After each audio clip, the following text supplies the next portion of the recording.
ब्रह्मणे नमः। यथार्थ गीता श्रीमद् भगवत गीता अथ पंचदशोऽध्यायः। महापुरुषों ने संसार को विभिन्न दृष्टांतों से समझाने का प्रयास किया है। किसी ने इसी को भवाटवी कहा तो किसी ने संसार सागर कहा। अवस्था भेद से इसी को भवनदी और भवकूप भी कहा गया और कभी इसकी तुलना गोपद से की गई, अर्थात जितना इंद्रियों का आयतन है उतना ही संसार है। और अंत में ऐसी भी अवस्था आई कि नाम लेत भव सिंधु सुखाहीन, भव सिंधु भी सूख गया। क्या संसार में ऐसे समुद्र हैं? योगेश्वर श्री कृष्ण ने भी संसार को समुद्र और वृक्ष की संज्ञा दी। अध्याय 12 में उन्होंने कहा, जो मेरे अनन्य भक्त हैं उनका संसार समुद्र से शीघ्र ही उद्धार करने वाला होता हूं। यहां प्रस्तुत अध्याय में योगेश्वर श्री कृष्ण कहते हैं कि संसार एक वृक्ष है। इसको काटते हुए ही योगी जन उस परम पद को खोजते हैं। देखें, श्री भगवान उवाच।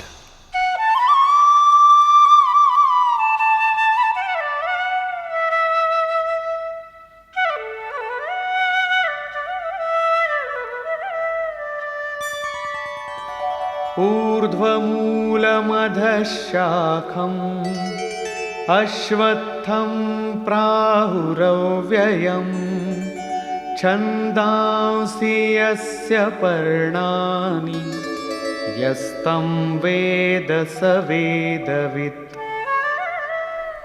अर्जुन, ऊर्ध्व मूलम, ऊपर को परमात्मा ही जिसका मूल है, अधः शाखम, नीचे प्रकृति ही जिसकी शाखाएं हैं, ऐसे संसार रूपी पीपल के वृक्ष को अविनाशी कहते हैं। वृक्ष तो अश्वः अर्थात कल तक भी रहने वाला नहीं, जब चाहे कट जाए, किंतु है अविनाशी। श्री कृष्ण के अनुसार अविनाशी दो हैं, एक संसार रूपी वृक्ष अविनाशी और दूसरा उससे भी परे परम अविनाशी। वेद इस अविनाशी संसार विटप के पत्ते कहे गए हैं। जो पुरुष इस संसार रूपी वृक्ष को अर्थात देखते हुए विदित कर लेता है वो वेद का ज्ञाता है। जिसने उस संसार वृक्ष को जाना है उसने वेद को जाना है, न कि ग्रंथ पढ़ने वाला। पुस्तक पढ़ने में तो उधर बढ़ने की प्रेरणा मात्र मिलती है, पत्तों के स्थान पर वेद की क्या आवश्यकता है। वस्तुतः पुरुष भटकते भटकते जिस अंतिम कोपल अर्थात अंतिम जन्म को लेता है, वहीं से वेद के वे छंद अर्थात जो कल्याण का सृजन करते हैं, वहीं से प्रेरणा देते हैं, वहीं से उनका उपयोग है, वहीं से भटकाव समाप्त हो जाता है, वो स्वरूप की ओर घूम जाता है। तथा अधश्चोर्ध्वं प्रसृतास्तस्य शाखा गुणप्रवृद्धा विषयप्रवालाः अधश्च मूलान्यनुसन्ततानि कर्मानुबन्धीनि मनुष्यलोके। उस संसार वृक्ष की तीनों गुणों के द्वारा बढ़ी हुई विषय और भोग रूप कोपलों वाली शाखाएं नीचे और ऊपर सर्वत्र फैली हुई है। नीचे की ओर कीट पतंग पर्यंत और ऊपर देव भाव से लेकर ब्रह्मा पर्यंत सर्वत्र फैली हुई है, तथा केवल मनुष्य योनि में कर्मों के अनुसार बांधने वाली है। अन्य सभी योनियां भोग भोगने के लिए है। मनुष्य योनि ही कर्मों के अनुसार बंधन तैयार करती है।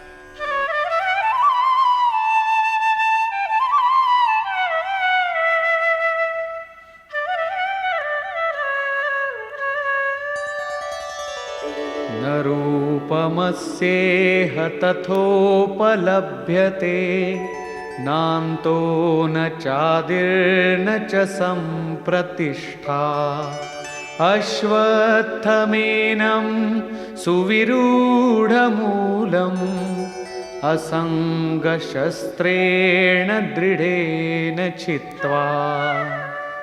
परंतु इस संसार वृक्ष का रूप जैसा कहा गया है वैसा यहां नहीं पाया जाता, क्योंकि न तो इसका आदि है न अंत है और न अच्छी प्रकार से इसकी स्थिति ही है, क्योंकि ये परिवर्तनशील है। इस सुदृढ़ मूल वाले संसार रूपी वृक्ष को दृढ़ असंग शस्त्रेण, असंग अर्थात वैराग्य रूपी शस्त्र द्वारा काटकर संसार रूपी वृक्ष को काटना है। ऐसा नहीं कि पीपल की जड़ में परमात्मा रहते हैं या पीपल का पत्ता वेद है और आरती करने लगे पेड़ की। इस संसार वृक्ष का मूल तो स्वयं परमात्मा ही बीज रूप से प्रसारित है, तो क्या वो भी कट जाएगा? दृढ़ वैराग्य द्वारा इस प्रकृति का संबंध विच्छेद हो जाता है। यही काटना है। काट कर करें क्या?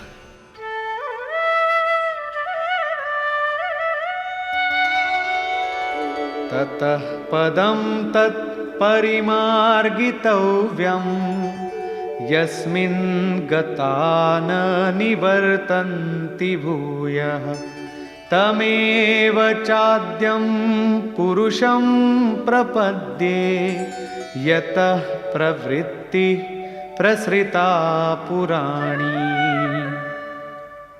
दृढ़ वैराग्य द्वारा संसार विटप को काटने के उपरांत उस परम पद परमेश्वर को अच्छी प्रकार खोजना चाहिए, जिसमें गए हुए पुरुष फिर पीछे संसार में नहीं आते, अर्थात पूर्ण निवृत्ति प्राप्त कर लेते हैं। किंतु उसकी खोज किस प्रकार संभव है? योगेश्वर कहते हैं, इसके लिए समर्पण आवश्यक है। जिस परमेश्वर से पुरातन संसार वृक्ष की प्रवृत्ति विस्तार को प्राप्त हुई है, उसी आदि पुरुष परमात्मा की मैं शरण हूं, अर्थात उनकी शरण गए बिना वृक्ष मिटेगा नहीं। अब शरण में गया हुआ वैराग्य में स्थित पुरुष कैसे समझे कि वृक्ष कट गया? उसकी पहचान क्या है? इस पर कहते हैं, निर्माण मोहाजित संग दोषा अध्यात्म नित्या विनिवृत्त कामा द्वंद्वैर्विमुक्ता सुख दुःख संज्ञैर् गच्छन्त्यमूढ़ा पदमव्ययं तत्।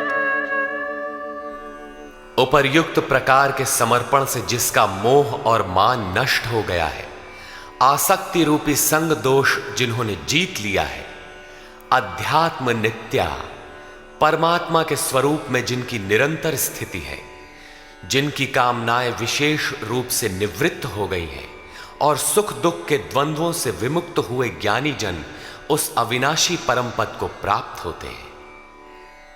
जब तक ये अवस्था नहीं आती तब तक संसार वृक्ष नहीं कटता। यहां तक वैराग्य की आवश्यकता रहती है। उस परम पद का क्या स्वरूप है जिसे पाते हैं? न तद्भासयते सूर्यो न शशांको न पावकः यद्गत्वा न निवर्तन्ते तद्धाम परमं मम। उस परम पद को न सूर्य न चंद्रमा और न अग्नि ही प्रकाशित कर पाते हैं। जिस परम पद को प्राप्त कर मनुष्य पीछे संसार में नहीं आते हैं, वही मेरा परम धाम है, अर्थात उनका पुनर्जन्म नहीं होता। इस पद की प्राप्ति में सबका समान अधिकार है। इस पर कहते हैं,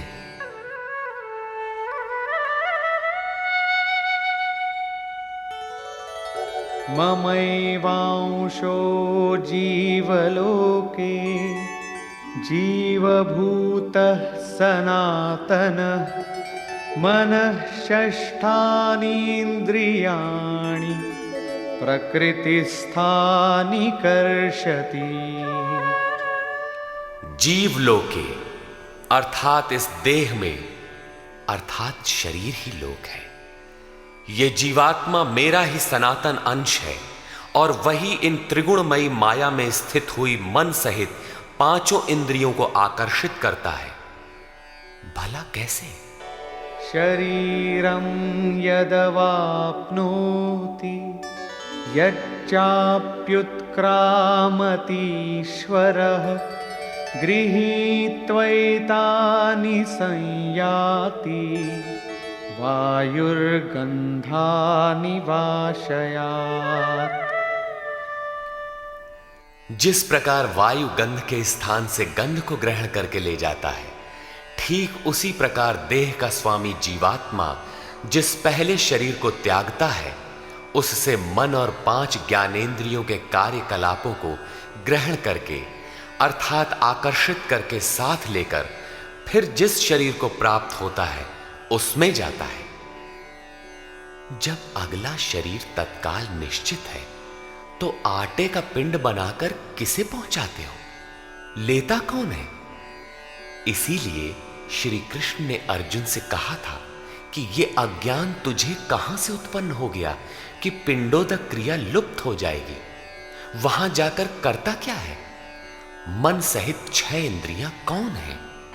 श्रोत्रं चक्षुः स्पर्शनं च रसनं घ्राणमेव च अधिष्ठाय मनश्चायं विषयानुपसेवते।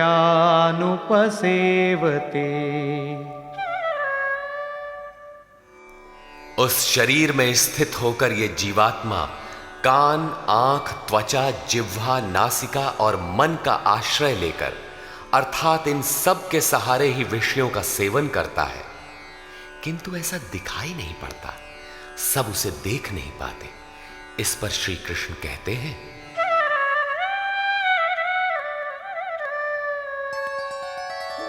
उत्क्रामन्तं स्थितं वापि भुञ्जानं वा गुणान्वितं विमूढानानुपश्यन्ति पश्यन्ति ज्ञानचक्षुषः। शरीर छोड़कर जाते हुए, शरीर में स्थित हुए, विषयों को भोगते हुए अथवा तीनों गुणों से युक्त हुए भी जीवात्मा को विशेष मूढ़ अज्ञानी नहीं जानते। केवल ज्ञान रूपी नेत्र वाले ही उसे जानते हैं, देखते हैं। ठीक ऐसा ही है। अब वो दृष्टि कैसे मिले, आगे देखें।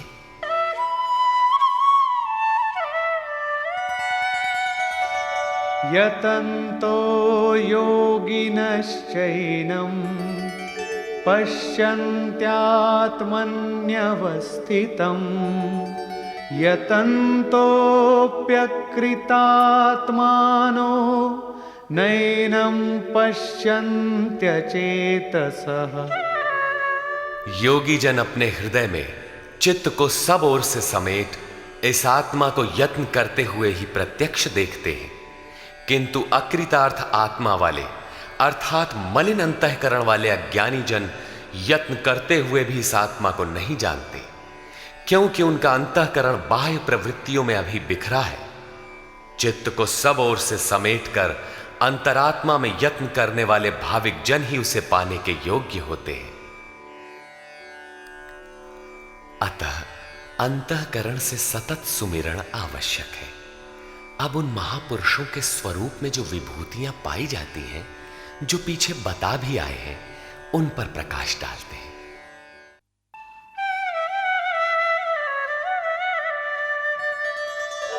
यदादित्यगतं तेजो जगद्भासयतेऽखिलं यच्चन्द्रमसि यच्चाग्नौ तत्तेजो विद्धि मामकम्। जो तेज सूर्य में स्थित हुआ संपूर्ण जगत को प्रकाशित करता है, जो तेज चंद्रमा में स्थित है और जो तेज अग्नि में है, इसे तू मेरा ही जान। अब उस महापुरुष द्वारा कार्य बताते हैं। गामाविश्य च भूतानि धारयाम्यहमोजसा पुष्णामि चौषधीः सर्वाः सोमो भूत्वा रसात्मकः।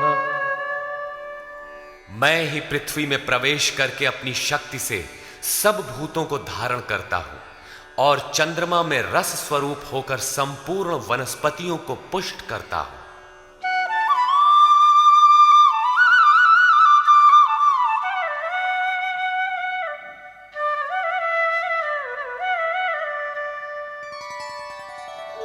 अहं वैश्वानरो भूत्वा प्राणिनां देहमाश्रितः प्राणापानसमायुक्तः पचाम्यन्नं चतुर्विधम्। मैं ही प्राणियों के शरीर में अग्नि रूप से स्थित होकर प्राण और अपान से युक्त हुआ 4 प्रकार के अन्नों को पचाता हूं।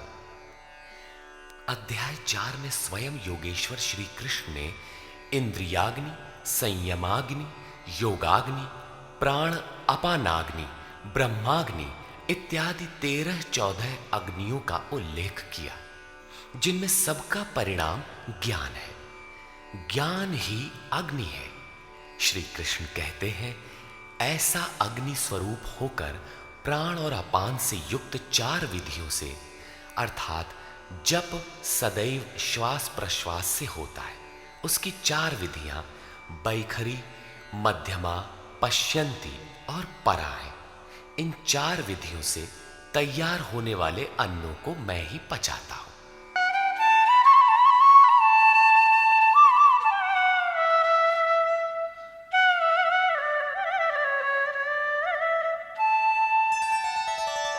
सर्वस्य चाहं हृदि सन्निविष्टो मत्तः स्मृतिर्ज्ञानमपोहनं च वेदैश्च सर्वैरहमेव वेद्यो वेदान्तकृद्वेदविदेम चाहम्। मैं ही सब प्राणियों के हृदय में अंतर्यामी रूप से स्थित हूं। मुझसे ही स्वरूप की स्मृति होती है। स्मृति के साथ ही ज्ञान अर्थात साक्षात्कार और अपोहनम अर्थात बाधाओं का शमन मुझ इष्ट से ही होता है। सब वेदों द्वारा मैं ही जानने योग्य हूं। वेदांत का कर्ता अर्थात वेदस्य अंतः सह वेदांत, वेद की अंतिम स्थिति का कर्ता मैं ही हूं और वेदविद भी मैं ही हूं अर्थात वेद का ज्ञाता। अध्याय के आरंभ में उन्होंने कहा था कि संसार वृक्ष है, ऊपर परमात्मा मूल और नीचे प्रकृति पर्यंत शाखाएं हैं। जो इस मूल से प्रकृति का विभाजन करके जानता है, मूल से जानता है, वो वेदविद है। यहां कहते हैं कि मैं वेदविद हूं। उसे जो जानता है, श्री कृष्ण ने अपने को उनकी तुलना में खड़ा किया कि वो वेदविद है। मैं वेदविद हूं। श्री कृष्ण भी एक तत्वज्ञ महापुरुष, योगियों के भी परम योगी थे। यहां ये प्रश्न पूरा हुआ।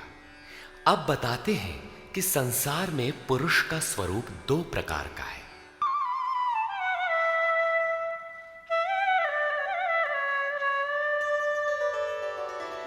द्वाविमौ पुरुषौ लोके क्षरश्चाक्षर एव च क्षरः सर्वाणि भूतानि कूटस्थोऽक्षर उच्यते।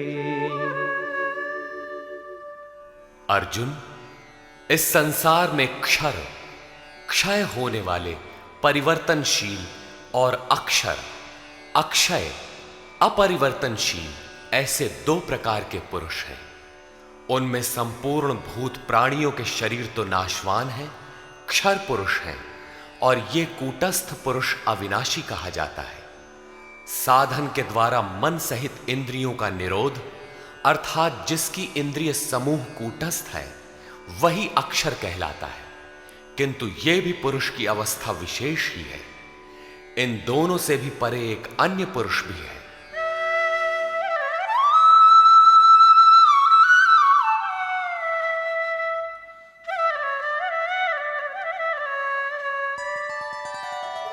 उत्तमः पुरुषस्त्वन्यः परमात्मेत्युदाहृतः यो लोकत्रयमाविश्य बिभर्त्यव्यय ईश्वरः। उन दोनों से अति उत्तम पुरुष तो अन्य ही है, जो तीनों लोकों में प्रवेश करके सबका धारण पोषण करता है, और अविनाशी परमात्मा ईश्वर ऐसे कहा गया है। परमात्मा अव्यक्त, अविनाशी, पुरुषोत्तम इत्यादि उसके परिचायक शब्द हैं। वस्तुतः ये अन्य ही है, अर्थात अनिर्वचनीय है।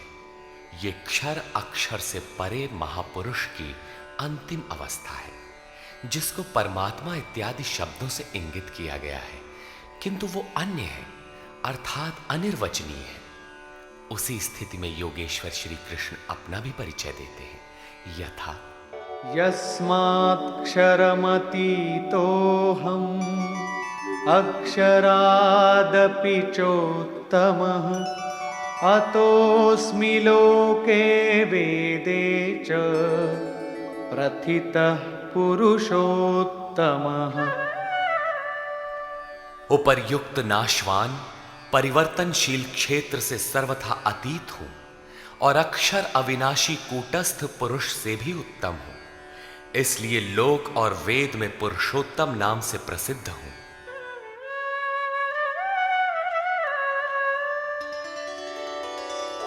यो मामेवमसम्मूढो जानाति पुरुषोत्तमं स सर्वविद् भजति मां सर्वभावेन भारत। हे भारत, जैसा कि ऊपर कहा गया है कि इस प्रकार जो ज्ञानी पुरुष मुझ पुरुषोत्तम को साक्षात जानता है, वो सर्वज्ञ पुरुष सब प्रकार से मुझ परमात्मा को ही भजता है। वो मुझसे विलग नहीं है।